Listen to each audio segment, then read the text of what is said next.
سڵاتان لێبێت و ئەم کاتتان باش بینەرانی خۆشەویستی تەلەڤیزیۆنی کۆمەڵە بە یارمەتی هاوڕێیانی هاوکارم لەگەڵتانم بۆ پێشکەشکردنی گەشتی هەواڵەکانی ڕۆژی دووشەممە سەرەتا سەردێڕی گرنگترین هەواڵەکان کۆبوونەوەی خانشینکراوانی تامینیشتماعی لە ئێران و کوردستان ناڕزایەتی کرێکارانی لەسەر کاردەرکراوی پاڵاوگەی گازی ئیلام گیانەدەستانی هاوڵاتیکی کورد بەهۆی بێبەشکرانی لە دەرمان لە زیندانی ورمێ برینداربوون و گیانەدەستانی هەشت کرێکار لە شارەکانی ئێران و کوردستان و قەیرانی نەبوونی دەرمان و مەترسی لەسەر گیانی نەخۆشانی هیمۆفیلی.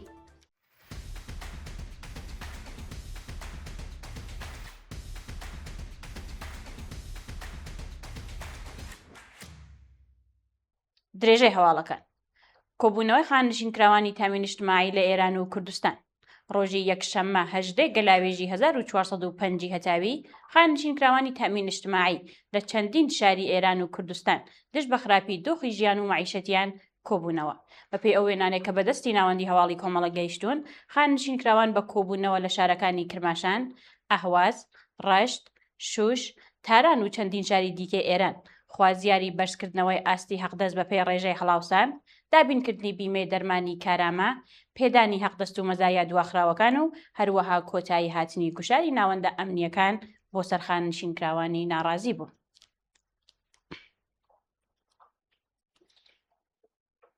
ناڕزایەتی کرێکارانی لەسەر کاردەرکراوی پاڵاوگەی گازی ئیلام ڕۆژی ڕابردوو کرێکارانی لەسەر کاردەرکراوی پاڵاوگەی گازی ئیلام دژ بە ناڕوونی دۆخی پیشەیان لە بەردەم ئوستانداری ئەو شارە کۆبوونەوە.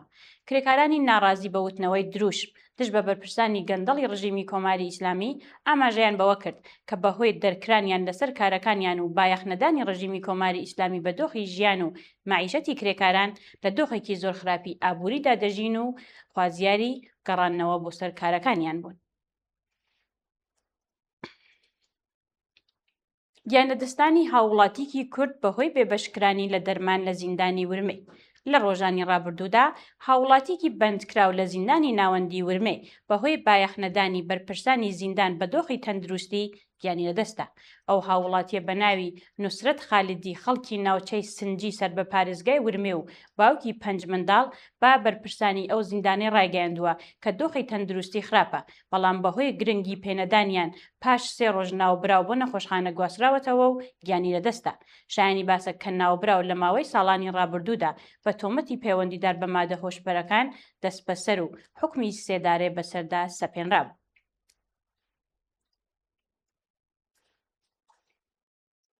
برینداربوون و گیانەدەستانی هەشت کرێکار لە شارەکانی ئێران و کوردستان لە ڕۆژانی ڕابردوودا هەشت کرێکار بەهۆی بایەخنەدانی بەرپرسان و نەبوونی شوێنی کار لە مەهاباد، مەریوان و ڕووباتکەریم تووشی ڕووداوی کار بوون و 3 کرێکار گیانیان لەدەستە.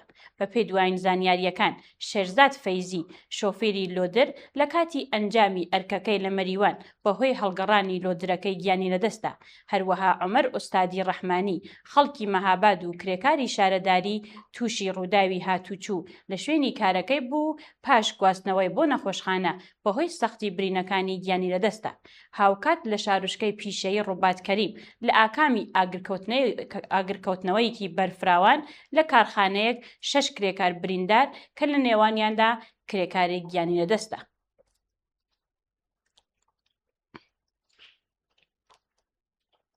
قەیرانی نەبوونی دەرمان و مەترسی لەسەر گیانی نەخۆشانی هیمۆفیلی بەپێی دوایین راپۆرتەکان بەهۆی گەماروەکانی ئەمریکا و وڵاتانی ئوروپا بۆ سەر ناوەندەکانی و بەرپرسانی ڕژیمی کۆماری ئیسلامی ئێران تووشی قەیرانی جددی دەرمان بووتەوە. راپۆرتەکان ئاماژە بەوە دەکەن کە زۆرێک لە نەخۆشیەکان لە ئێران بەهۆی گەماروەکانی دەرمانە پێویستیەکانیان بوونی نییە و مەترسی جددی لەسەر گیانی هاوڵاتیانە.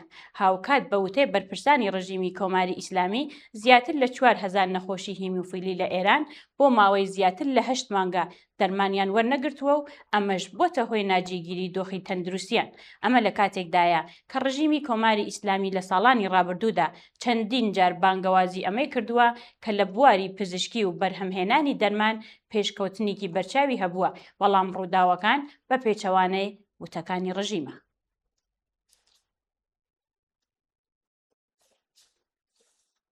کۆبوونەوەی کۆمەڵێک لە داروسازان لە شاری تەورێز. بەیانی ئەمڕۆ کۆمەڵێک لە داروسازانی پارێزگای ئازەربایجانی ڕۆژهەڵات گشت بە نەبوونی داهات لە بەردەم ئیدارەی گشتی بیمێ ئەو پارێزگایە کۆبوونەوە.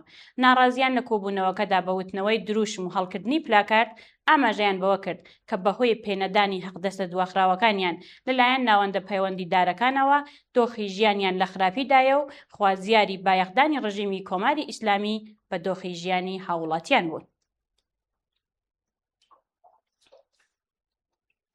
درێژەی ناڕەزایەتی خاننشینکراوانی فولاد لە ئێسفەهان ڕۆژی یەکشەممە 18 گەلاوێژی 1405 هەتاوی ژمارەیەک لە خاننشینکراوانی فولاد لە شاری ئیسفەهان دژ بە وەدی نەهاتنی داخوازیەکانیان کۆبوونەوە.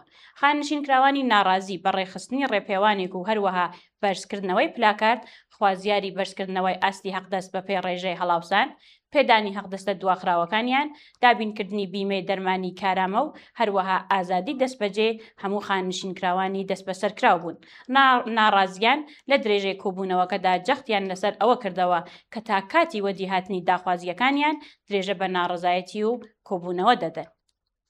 درێژەی مانگرتنی کرێکارانی پترۆشیمی کارون لە ماحشەر ڕۆژی ڕابردوو کرێکارانی مانگرتووی شێرکەتی پترۆشیمی کارون لە ماحشەر دژ بە بایەخنەدانی بەرپرسان بە داخوازیەکانیان کۆبوونەوە. کرێکارانی ناڕازی بە کۆبوونەوە لە بەردەم دەرگای چوونە ژوورەوەی ئەو شێرکەتە ئاماژەیان بەوە کرد کە بەهۆی کەمکردنەوەی بەرچاوی ئاستی حەقدەستەکانیان و هەروەها دابین نەکردنی ئیمکاناتی ڕەفاهی لە دۆخی زۆر خراپی پیشەیی و مەعیشەتیدا دەژین. شایانی باسە کە کرێکارانی ئەو شێرکەتە بۆ ماوەی زیاتر لە یەک هەفتەیە لە کارەکانیان دەستیان کێشاوەتەوە و خوازیاری بەرزکردنەوەی ئاستی حەقدەست و هەروەها کەمکردنەوەی ساعەتی کار بوون.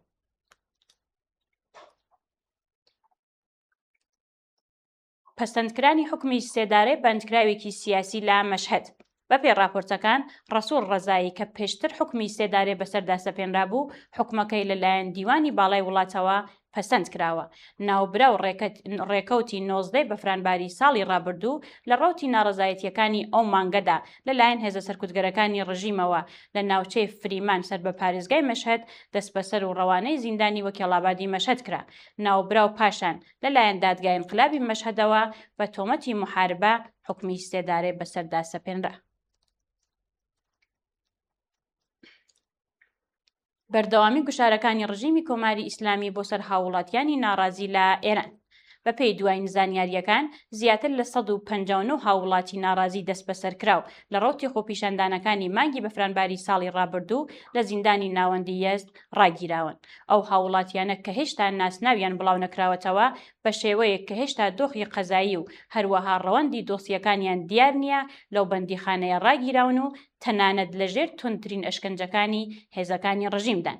شایانی باسە کە کۆمەڵێکی زۆریان ئەگەری هەیە لە دادگای نایاساییەکانی کۆماری ئیسلامیدا ڕوبەڕووی حکمی قورسی قەزایی ببنەوە و ژیانیان لە مەترسیدایە.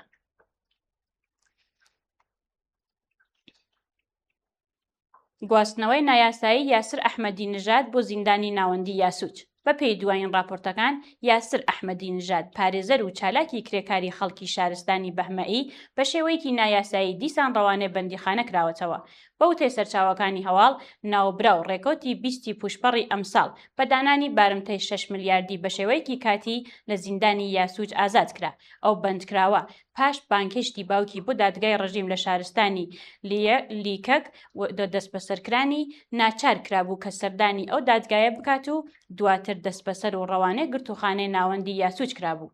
شایانی باسە کە ئەو هاوڵاتیە بۆ ماوەی چەندین ساڵە پارێزەری دەست بەسەرکراوانی بزوتنەوەی کرێکارانی نەوت لە ئێران بووە و ڕێکەوتی 16 ڕێبەندانی ساڵی ڕابردوو لە پەیوەندی لەگەڵ ڕەوتی ناڕەزایەتیەکانی مانگی بەفرانبار دەست بەسەر کرابوو.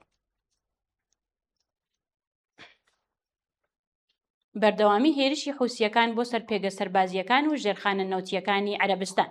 ڕۆژی ڕابردوو حوسیەکانی یەمەن لە ڕێگەی درۆنی ئینتحاری و موشەکەوە لەنگەرگەکان و ڕژێرخانە نەوتیەکانی عەرەبستانی سعودیان بە ئامانج گرت.